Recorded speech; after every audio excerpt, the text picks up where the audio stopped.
মুসলিম নেটোর ভাবনাকে আরো এক ধাপ এগিয়ে দিয়ে এবার যুক্ত হলো তালিবান সরকারের নাম। মধ্য এশিয়ার প্রাকৃতিক সম্পদ লুণ্ঠন করার লক্ষ্য নিয়ে আমেরিকা যাতে আর কোনোদিনও আফগানিস্তানের মাটিতে সাম্রাজ্য স্থাপন করতে না পারে, সেই লক্ষ্যে হাত মেলালো ইরান, রাশিয়া, চীন এবং আফগানিস্তান। গত 50 বছরের ইতিহাসে আফগানিস্তান সেই দেশ যারা আমেরিকাকে যুদ্ধে চূড়ান্তভাবে পরাজিত করেছে। সেই তালিবানকে বাদ দিয়ে কোনোভাবেই আমেরিকার বিরুদ্ধে লড়াই সম্পূর্ণ হতে পারে না। তাই এই মুহূর্তে ইরান আফগানিস্তানের তালিবান সরকারকে বৈধতা দেওয়ার কাজকে এগিয়ে নিয়ে চলেছে। রাশিয়া পৃথিবীর সেই দেশ যারা সর্বপ্রথম তালিবান সরকারকে বৈধতা দান করেছিল, আর এবার আরো এক ধাপ এগিয়ে আমেরিকার বিরুদ্ধে মধ্য এশিয়াতে প্রতিরোধের একটি দেয়াল তৈরির কাজ করছে। তবে এই মুহূর্তে যেটা বড় খবর, ইরান সরকার আনুষ্ঠানিকভাবে তালিবান সরকারকে বৈধতা প্রদান করতে চলেছে। কিছুদিন আগেই তালিবানের পক্ষে স্পষ্ট জানানো হয়েছিল, আমেরিকা যদি ইরানে স্থলযুদ্ধে নামে, সেই যুদ্ধে ইরানের পাশে দাঁড়াবে তালিবান সরকার। তালিবান তার গেরিলা যোদ্ধাদেরকে ইরানে পাঠিয়ে আমেরিকার বিরুদ্ধে লড়াই করতে প্রস্তুত আছে, সে কথা জানিয়েছিল। আর এবার ইরানের পক্ষে জানানো হয়েছে খুব শীঘ্রই, অল্প সময়ের মধ্যেই তালিবান সরকারকে আনুষ্ঠানিক স্বীকৃতি দিতে চলেছে ইরান। রাশিয়ার পর ইরানই হবে পৃথিবীর দ্বিতীয় দেশ যারা আফগানিস্তানের তালিবান সরকারকে বৈধতা দিতে চলেছে। আর এই খবর আফগানিস্তান এবং ইরান দুই দেশের পক্ষেই স্বীকার করা হয়েছে। চলুন আফগানিস্তানের পক্ষে আমরা দুটি সংবাদপত্র, আফগানিস্তান ইন্টারন্যাশনাল এবং টোলো নিউজ, তারা কি খবর ছেপেছে আমরা দেখে নিই। আফগানিস্তান ইন্টারন্যাশনাল কাগজে লেখা হয়েছে, Iran moving towards Taliban recognition, যা অত্যন্ত প্রয়োজনীয় ছিল। আমরা ইতিমধ্যে দেখেছি ইরানের সঙ্গে পাকিস্তানের বন্ধুত্ব তৈরি হয়েছে, অথচ ইরানের অপর প্রতিবেশী রাষ্ট্র আফগানিস্তান, এবং যে আফগানিস্তানের তালিবান যোদ্ধাদের আমেরিকার বিরুদ্ধে লড়াইয়ের দীর্ঘ ইতিহাস রয়েছে। 20 বছর 2001 সাল থেকে 2021 সাল পর্যন্ত ধারাবাহিক লড়াই করে আমেরিকার সেনাদেরকে দেশ ছাড়তে বাধ্য করেছিল এই বীর তালিবান যোদ্ধারা। এবার ইরানের সঙ্গে তালিবানের বন্ধুত্বের মধ্য দিয়েই গোটা ইসলাম বিশ্বে একটা নতুন করে আশার সঞ্চার হয়েছে। কারণ ইতিমধ্যেই ইরান এবং সৌদি আরব, এই দুই রাষ্ট্রের মধ্যে অতীতের সকল বৈরিতা ভুলে গিয়ে একটা বন্ধুত্বের আবহাওয়া তৈরি হতে যাচ্ছে।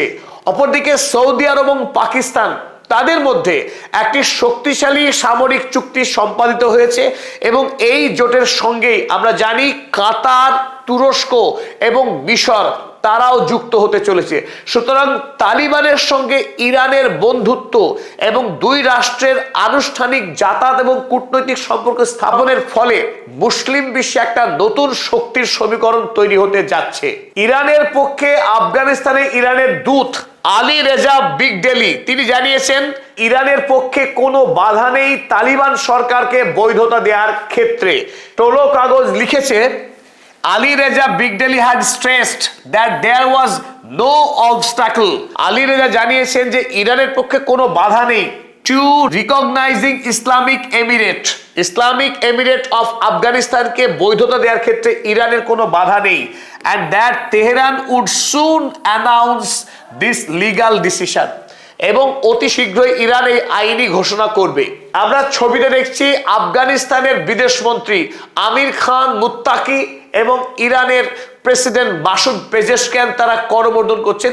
এটা একটি প্রতীকী ছবি, অর্থাৎ এর দ্বারা বোঝা যাচ্ছে আফগানিস্তানের তালিবান সরকার এবং ইরান সরকার তারা বন্ধুত্বের বাঁধনে আবদ্ধ হচ্ছেন। আর এই আবহে অত্যন্ত তাৎপর্যপূর্ণ একটি ঘটনা, গত 26 থেকে 29 মে রাশিয়ার মস্কোতে গ্লোবাল সিকিউরিটি ফোরামের 100টি দেশের প্রতিনিধি দলকে নিয়ে একটি বিরাট সম্মেলন অনুষ্ঠিত হলো, যে সম্মেলনে আফগানিস্তানের তালিবান সরকারের পক্ষে উপস্থিত ছিলেন আফগানিস্তানের প্রতিরক্ষা মন্ত্রী মোহাম্মদ ইয়াকুব মুজাহিদ।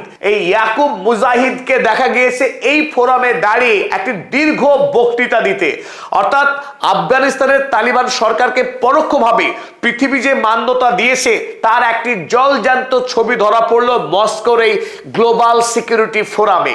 আর এই গ্লোবাল সিকিউরিটি ফোরামে মুজাহিদ তালিবান সরকারের বার্তা গোটা পৃথিবীতে ছড়িয়ে দিলেন। তবে আরো গুরুত্বপূর্ণ বিষয়, এই গ্লোবাল সিকিউরিটি ফোরামে বক্তব্য দেওয়ার পাশাপাশি ইয়াকুব মুজাহিদ রাশিয়া সরকারের সঙ্গে গুরুত্বপূর্ণ বেশ কয়েকটি সামরিক চুক্তি সম্পাদন করেছে, যে চুক্তি আগামী দিনে রাশিয়া, ইরান, চীন, আফগানিস্তান এই 4 দেশের পারস্পরিক বন্ধুত্ব, আদান প্রদান এবং কূটনৈতিক সম্পর্ককে দারুণভাবে মজবুত করবে। এবং যে কথা আমরা এতদিন ধরে বলে আসছি, IRC ব্লক অর্থাৎ ইরান, রাশিয়া এবং চায়না এই 3 রাষ্ট্রের যে বন্ধুত্বের বলয়, সেই বলয়ে আরো একটি দেশ যুক্ত হলো, যার নাম আফগানিস্তান। আমরা যে কথা আলোচনা করছি আজ, মধ্য এশিয়ার এই সমস্ত দেশ, আফগানিস্তান, পাকিস্তানের বালুচিস্তান অঞ্চল, ইরানের বিস্তীর্ণ অঞ্চল এবং তুর্কমেনিস্তান, উজবেকিস্তান, এই যে বিস্তীর্ণ অঞ্চল, এই অঞ্চলে বিপুল পরিমাণে প্রাকৃতিক সম্পদের মজুত রয়েছে। আফগানিস্তানেই পৃথিবীর সর্ববৃহৎ লিথিয়ামের ভান্ডার রয়েছে এবং এই অঞ্চলে আগামী দিনে রেয়ার আর্থ মিনারেলসের বিরাট একটি ভান্ডার পাওয়ার সম্ভাবনাও রয়েছে। তাই পশ্চিমী দুনিয়া, বিশেষ করে আমেরিকা যুক্তরাষ্ট্র, এই মধ্য এশিয়ার দখল নেওয়ার জন্য লালায়িত।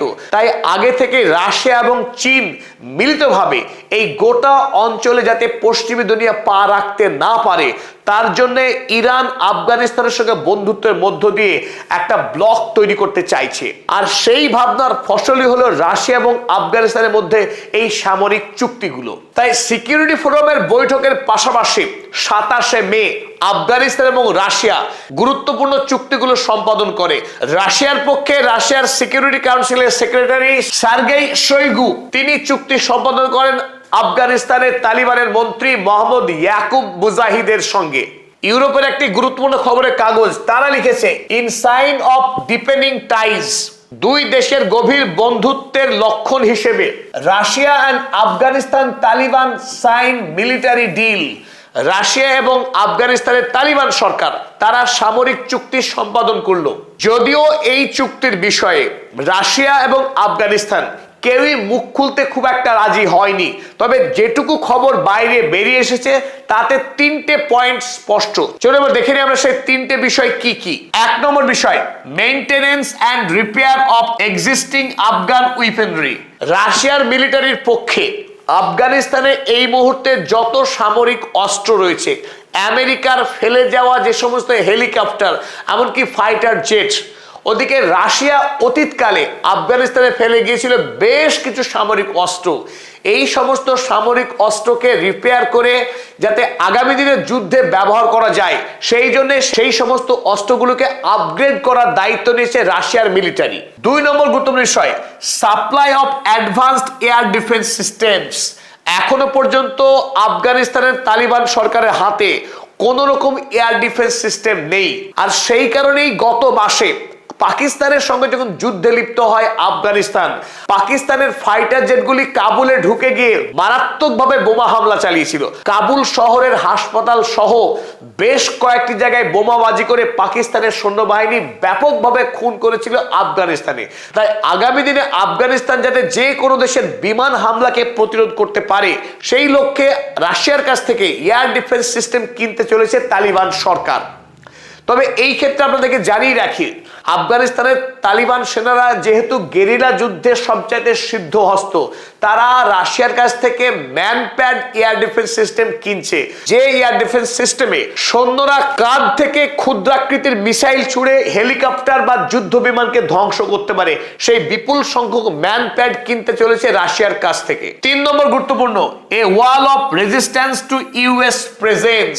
আগামী দিনে নতুন করে মার্কিন সেনারা যাতে আফগানিস্তান আক্রমণ করতে না পারে বা আক্রমণ করার সাহস না দেখাতে পারে, এই লক্ষ্যেই আফগানিস্তানের তালিবান সরকার বর্তমানে প্রতিরোধ গড়ে তুলতে চাইছে। আর সেই লক্ষ্যেই তারা রাশিয়ার সঙ্গে এই সামরিক চুক্তি সম্পাদন করছে বলে জানা গিয়েছে।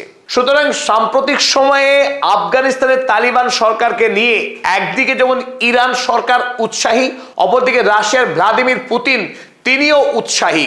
আফগানিস্তানের ভৌগোলিক অবস্থান কৌশলগত কারণে অত্যন্ত গুরুত্বপূর্ণ। তাই নতুন করে ইসলামিক বিশ্বে যে নেটোর ভাবনা জন্ম নিয়েছে, সেই নেটোর ভাবনাতে আফগানিস্তানের তালিবানকে বাদ দিয়ে কখনোই সম্ভব নয়।